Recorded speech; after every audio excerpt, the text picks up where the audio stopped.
మన్నించయ్యా తప్పు మన్నించయ్యా, మంచోళ్ళకే అన్ని కష్టాలయ్యా.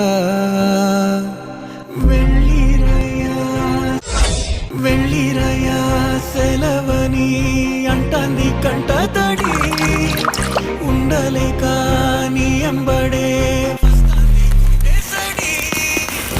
గురుదేవుడికా ఇంతటి శోకం వెలివేసినదా పాపపు లోకం. ఒరే నవీను, దీనికి బాధపడితే ఎలాగయ్యా? అసలు తండ్రిని కూడా ఎలా ఉండాలి? రాజులా ఉండాలి. మహారాజయ్యా మహారాజయ్యా